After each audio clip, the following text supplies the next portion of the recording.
É isso aí, pessoal. Julgamentos acabam de vazar ilegais, né, contra o Exército.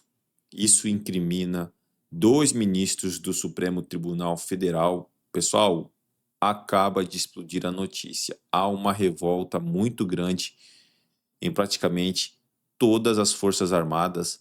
Vocês vão acompanhar agora aqui, porque a notícia é bombástica. Já peço a vocês que se inscrevam no canal, que deixem seu like, é muito importante para a gente. O seu joinha ajuda muito na distribuição do conteúdo.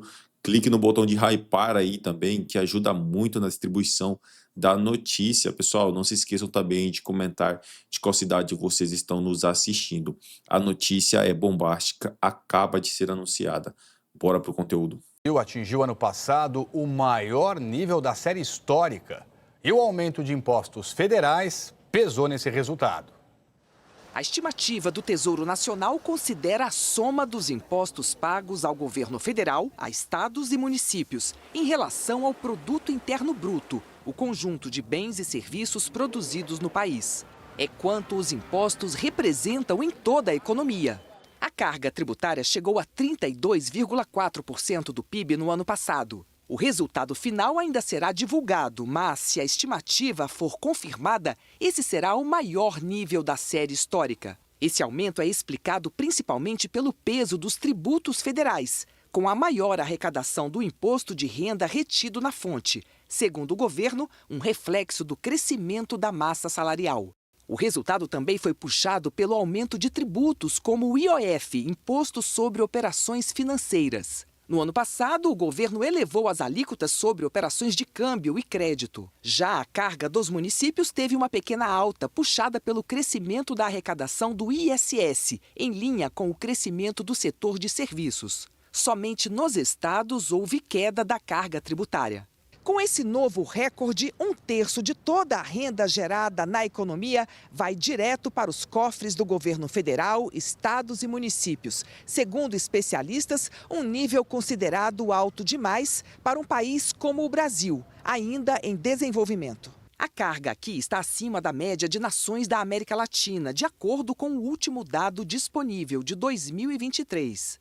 E abaixo da média da OCDE, que reúne 38 países, a maioria de economias avançadas. O último dado disponível é de 2024. O pesquisador Flávio Ataliba pontua o que os números confirmam: o brasileiro paga muito imposto. Quando a gente compara com, por exemplo, nossos vizinhos da América Latina, que tem uma carga tributária de 20% a 25%, nós estamos muito fora da curva. Quando compara com os países da OCDE, que são os países ricos, que têm uma carga tributária de 34%, a nossa é muito próxima, e aí que é o grande problema, porque nós temos uma renda muito mais baixa que esses países, e esses países entregam produtos de alta qualidade que não se compara com os produtos públicos, serviços também que nós entregamos. Então, aí que é o grande problema dessa elevada carga tributária. O economista Marcos Mendes afirma que o governo não priorizou o corte de gastos. Isso demonstra um esforço do governo de tentar fechar as contas pelo lado do aumento de receita, mas, por outro lado, ele não está fazendo esforço nenhum para controlar a despesa. Pelo contrário, tanto o Poder Executivo quanto o Legislativo aprovam sucessivos aumentos de despesa que não cabem dentro da conta e que acabam, no fim do dia, representando aumento da dívida pública, que vai gerar mais juros. Esses juros mais altos diminuem o investimento, diminuem o crescimento da economia. Então, a gente caminha para um cenário de endividamento muito alto e de crise fiscal. A seguir, o Exército prendeu hoje 3 militares que fizeram parte de um dos núcleos da trama golpista. Eles foram condenados a penas que chegam a 17 anos. O núcleo de desinformação da trama golpista é formado por 7 integrantes. O ministro do Supremo, Alexandre de Moraes, entendeu que não cabem mais recursos, declarou o trânsito em julgado e determinou que as penas começassem a ser cumpridas. Em outubro do ano passado, a primeira turma do Supremo condenou o grupo por espalhar informações falsas sobre as eleições e estimular ataques virtuais a autoridades e instituições. Eles queriam manter o ex-presidente Jair Bolsonaro no cargo, mesmo após a derrota nas urnas em 2022. As penas variam de 7 a 17 anos de prisão. Hoje, o Exército prendeu 3 deles. O subtenente Giancarlo Rodrigues e o tenente-coronel Guilherme Almeida foram levados para o batalhão da Polícia do Exército, no setor militar urbano, em Brasília. O major da reserva, Ângelo De Nicoli, foi preso em casa, em Colatina, no norte do Espírito Santo, e vai cumprir a pena no 38º Batalhão de Infantaria do Exército, em Vila Velha. A PF prendeu o ex-major do Exército, Ailton Moraes Barros, mas não informou onde ele vai cumprir a pena. O agente da Polícia Federal, Marcelo Bormevê, já estava preso desde 2024 e hoje passou a cumprir a pena de forma definitiva. 2 condenados são considerados foragidos. O coronel Reginaldo Abreu está nos Estados Unidos. O presidente do Instituto Voto Legal, Carlos César Moretson Rocha, também está foragido. Ele está no Reino Unido. A defesa de Guilherme Almeida afirmou que no momento oportuno vai apresentar a revisão criminal.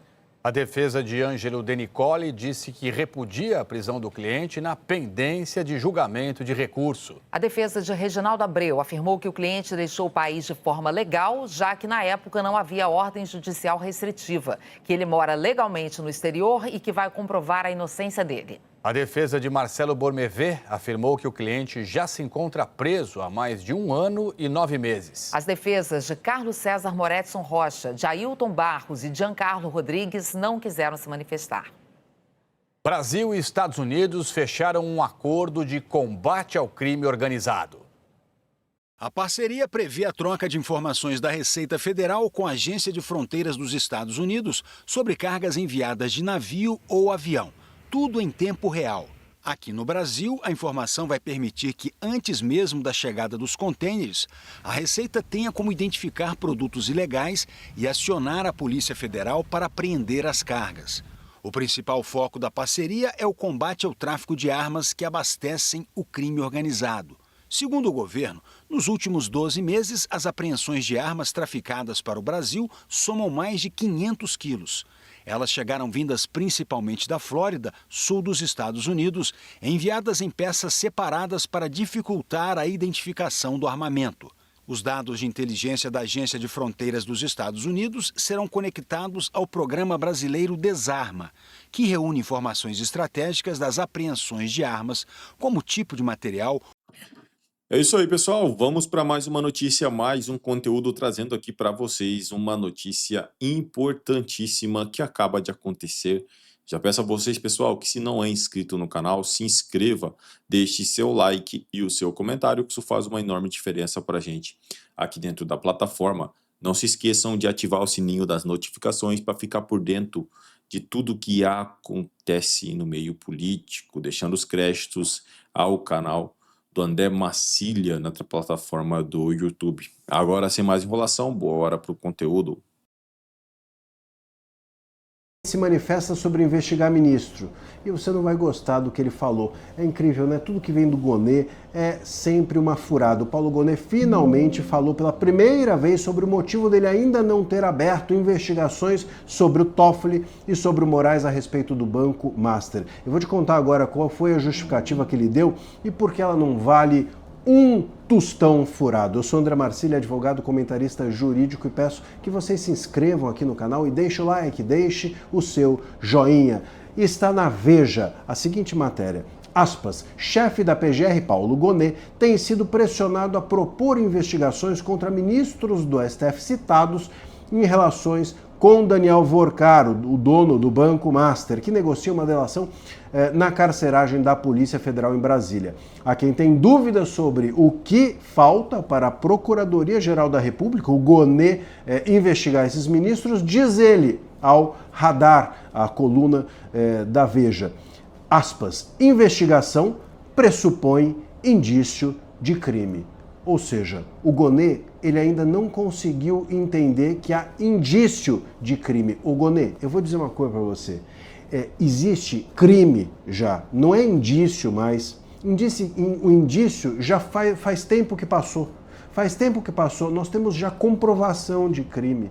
Nós temos comprovação de que, por exemplo, o ministro Toffoli foi sócio de uma empresa que comprou e vendeu um resort com um cassino clandestino, que é algo proibido dentro do país. Cassino que tinha criança dentro dele.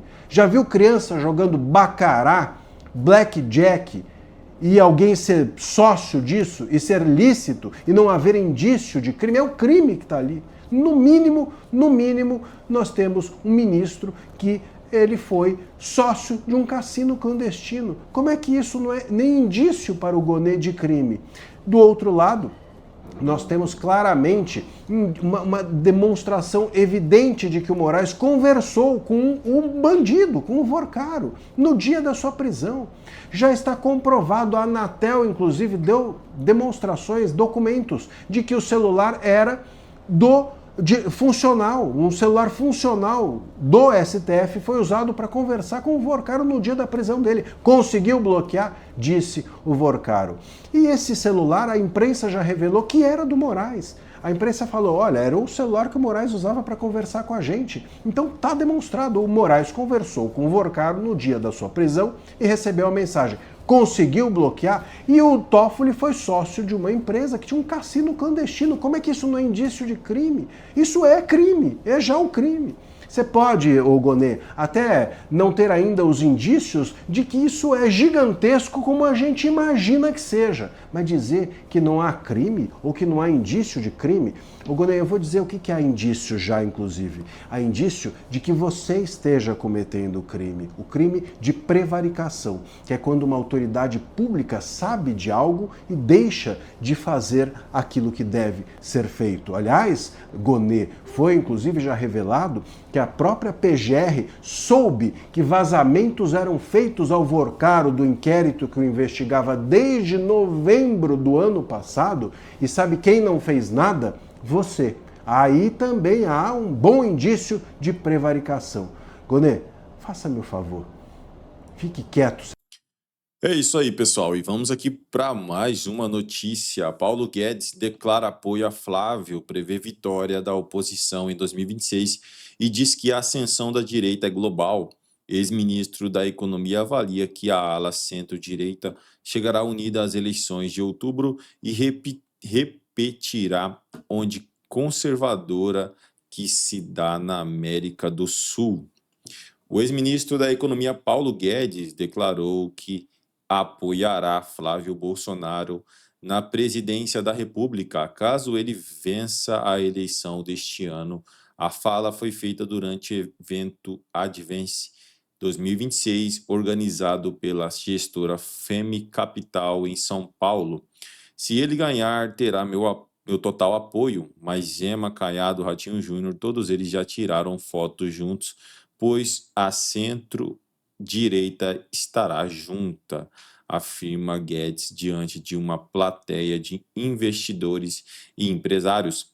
Durante a maior parte de sua apresentação, Guedes falou sobre o mundo estar vivendo uma nova ordem mundial que ele descreve como uma desordem. O ex-ministro citou o presidente americano Donald Trump para explicar que essa nova lógica é de paz através da força, em que manda quem pode e obedece quem tem juízo. Segundo Guedes, os últimos anos viram a ascensão e auge da ordem liberal, mas o momento atual é de esgotamento. Guedes avaliou que o momento de ruptura de ordem liberal representa tantos riscos quanto oportunidades para países emergentes. Na sua leitura, as Américas estão em posição de ganhar protagonismo. As Américas vão emergir, é a turma que estava submersa. É isso aí, pessoal. Agradeço a vocês pela companhia. Se não é inscrito no canal, se inscreva. Deixe seu like e o seu comentário, que isso faz uma enorme diferença para a gente aqui dentro da plataforma. Valeu!